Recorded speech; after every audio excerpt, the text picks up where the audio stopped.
Video perundungan atau bullying banyak beredar di berbagai media sosial. Peristiwa yang kerap kali menjadikan anak-anak sebagai korbannya ini disebut-sebut sebagai fenomena gunung es karena masih banyak yang belum terungkap. Lalu bagaimana publik mengetahui, menyadari, dan bisa turut serta untuk melakukan perlawanan terhadap perundungan atau bullying ini? Beginilah sebagian gambaran aksi perundungan atau bullying yang beredar di media sosial. Video-video ini sengaja tidak ditunjukkan utuh karena terlalu mengerikan dan memunculkan rasa tidak nyaman. Tentu saja, semuanya tidak untuk ditiru. Dalam catatan Komisi Perlindungan Anak Indonesia (KPAI), sepanjang 2022 hingga September 2023 setidaknya terjadi 190 lebih kasus perundungan dengan anak-anak sebagai korbannya. Jumlah itu bukan tidak mungkin bertambah karena sebagaimana fenomena gunung es, kasus perundungan yang tidak diungkap jauh lebih banyak. Pemerintah menunjukkan keseriusannya dalam merespon kasus perundungan. Menteri Koordinator Bidang Pembangunan Manusia dan Kebudayaan Muhadjir Effendi pada 3 Oktober 2023 ini meminta Polri lebih intens turun tangan mengatasi kasus semacam ini. Meskipun bagi korban perundungan, menyelesaikan kasus yang dialami bukan sesuatu yang mudah. Saya berbincang dengan Sri Pundati, penyintas kasus perundungan asal Semarang, Jawa Tengah. Saat itu memang saya tuh orangnya takut juga ya, takut kalau melapor ke orang tua nanti takutnya menambah masalah baru terus melibatkan orang tua antara orang tua. Nah saya tuh takutnya tuh masalahnya tuh jadi panjang, jadi tuh kesalahan saya pada waktu itu saya hanya diam saja, jadi orang tua keluarga pun tidak tahu gitu. Nah itu yang menjadi kesalahan saya, kenapa saya nggak lapor gitu ke orang tua saya gitu, karena takutnya masalahnya jadi panjang seperti itu. Pihak sekolah bagaimana, Mbak Bun? Respon dari pihak sekolah tahunya tuh saya ketika mengalami bullying, pada itu puncaknya itu saya mengalami bullying fisik. Nah, para guru tuh tahunya saya hanya bertengkar, terus hanya memberi wejangan saja. Jadi tidak terlalu tidak tahu kalau itu tuh bullying gitu loh, Pak. Dia paling diberi wejangan, tidak boleh melakukan hal itu lagi. Seperti itu sih, Bapak. Pada usia berapa Mbak Pun menyadari bahwa itu ternyata bullying? Jadi saya tahu bahwa kejadian yang saya alami itu termasuk bullying ketika saya SMP. Saat itu saya kelas 2 SMP dan di sekolah saya tuh kebetulan ada program namanya tentang bullying itu, yaitu programnya UNICEF Indonesia dengan Yayasan Setara. Nah, secara tidak sengaja dulu tuh saya terpilih menjadi kandidat dari agen perubahan. Tapi menurut Mbak Pun, anak-anak yang sekarang merasakan bullying itu kira-kira perasaannya gimana ya Mbak Pun ya?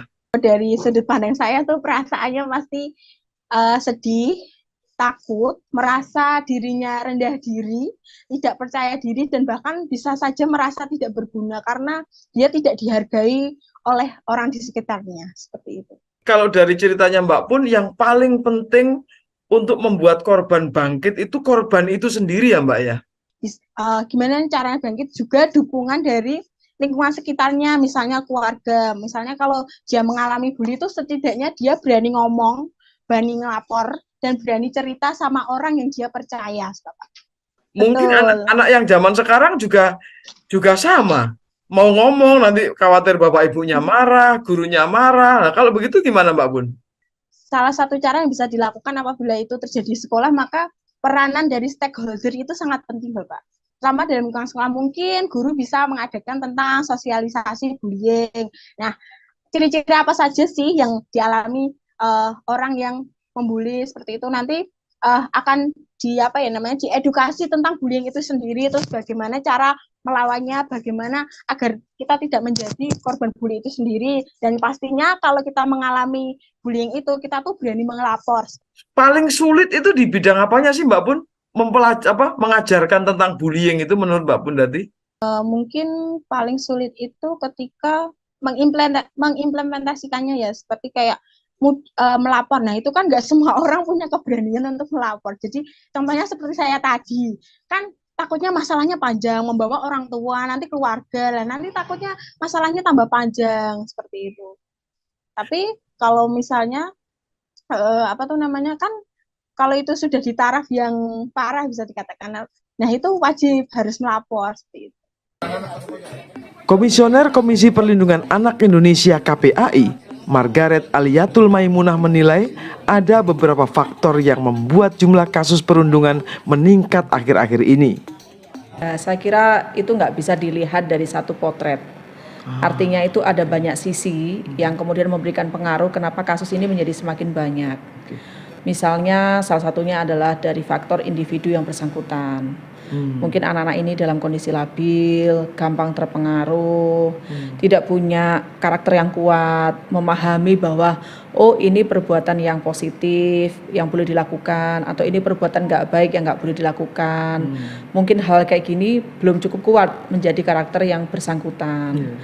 Mungkin tidak hanya faktor individu, tetapi juga faktor keluarga itu saya kira juga sangat berpengaruh. Nah, keluarga, Bu, ya. Ketika anak gitu ya punya problematika yang sedemikian, ternyata keluarga tidak menjadi tempat dia merasa nyaman berkomunikasi, atau bahkan mungkin orang tua abai terhadap anak, sibuk dengan atau fokus pada urusan lain sehingga tidak mengetahui bagaimana kondisi anak ini sedang dalam kondisi galau, butuh diajak ngobrol untuk dikuatkan, atau anak ini sedang mengalami seperti apa.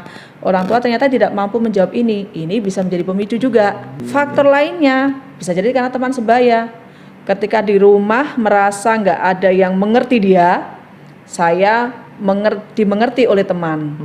Teman bermain, ternyata teman ini adalah teman yang kebetulan lingkungan yang tidak baik, yang kemudian memberikan pengaruh, termasuk pengaruh untuk dia akhirnya menjadi ikut serta menjadi pelaku dari tindakan kekerasan seperti bullying. Bu, dari 150 lebih kasus, yang paling berat seperti apa, Bu?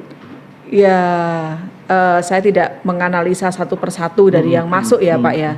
Tetapi saya kira hari ini tindak bullying itu udah cukup parah di anak-anak gitu.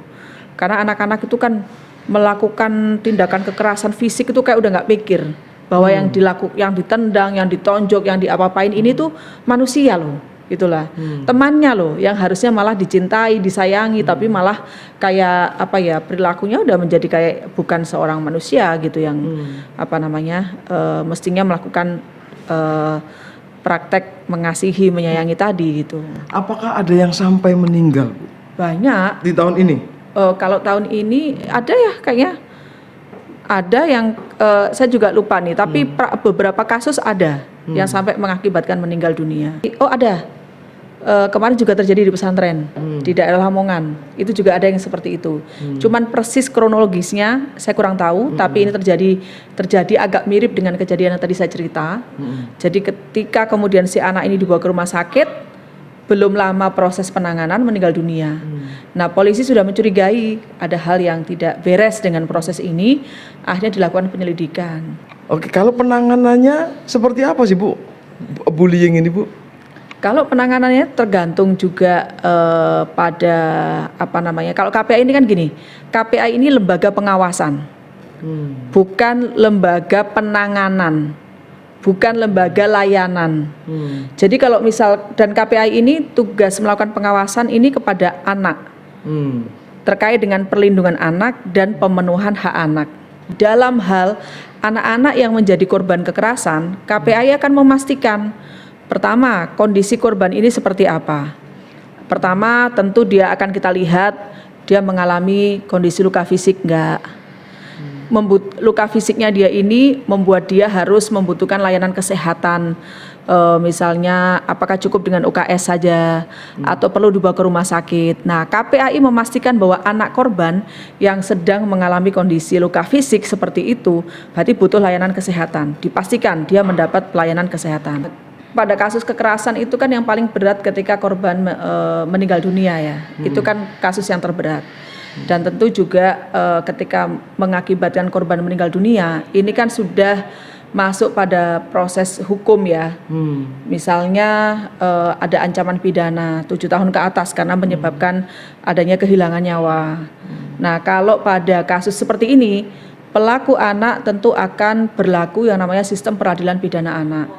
Kalau pelaku sudah berusia 12 tahun ke atas, ancaman pidananya 7 tahun lebih karena mengakibatkan meninggal dunia, tentu anak akan menjalani proses peradilan pidana.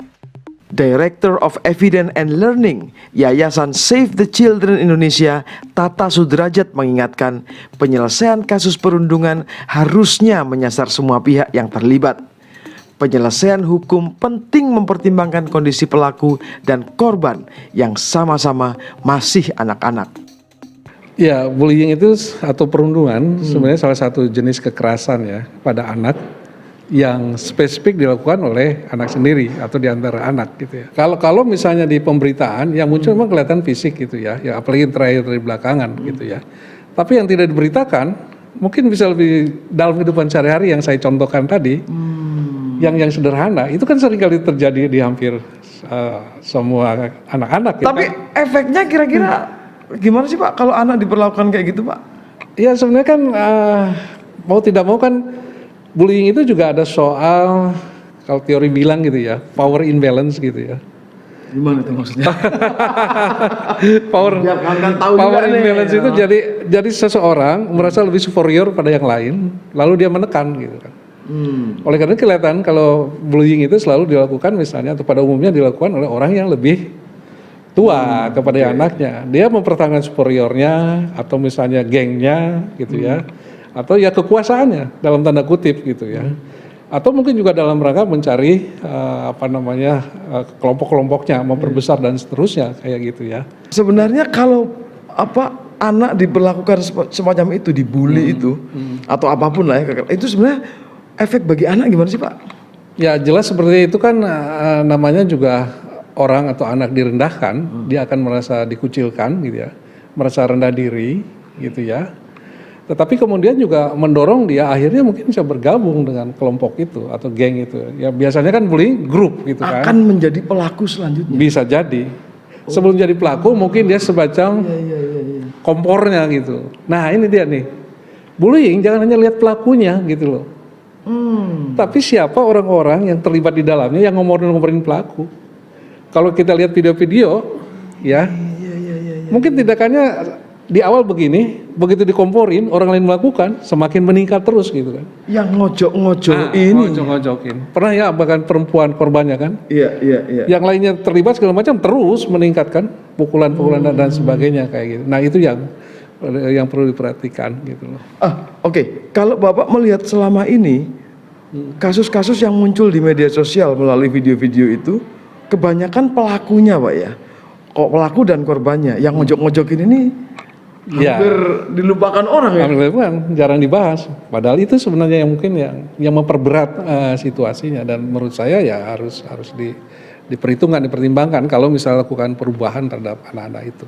Kalau secara hukum Pak, ketika anak bermasalah, dia menjadi pelaku tapi juga ada yang korbannya.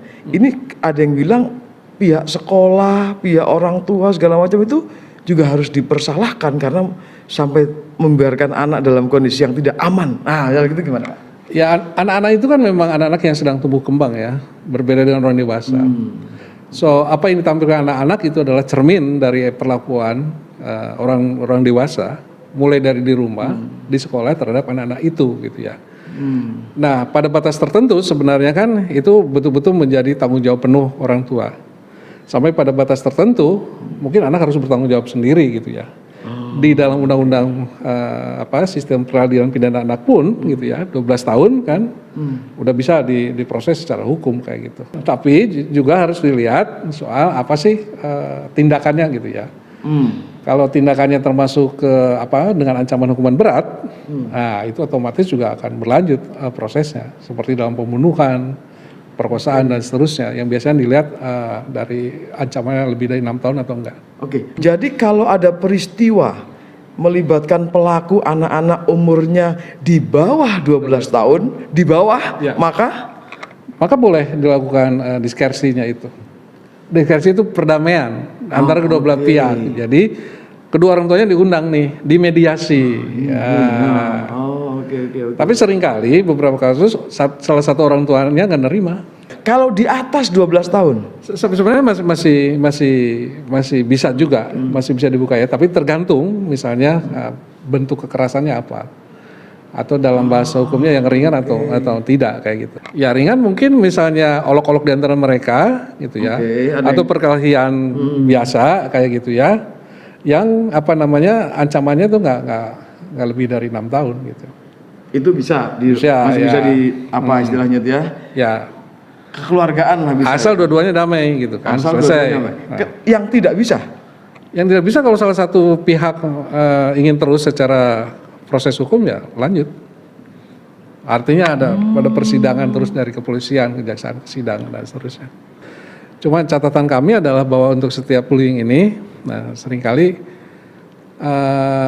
dampaknya bukan hanya ke fisik tapi ke psikis gitu ya. Dampaknya ke psikisnya.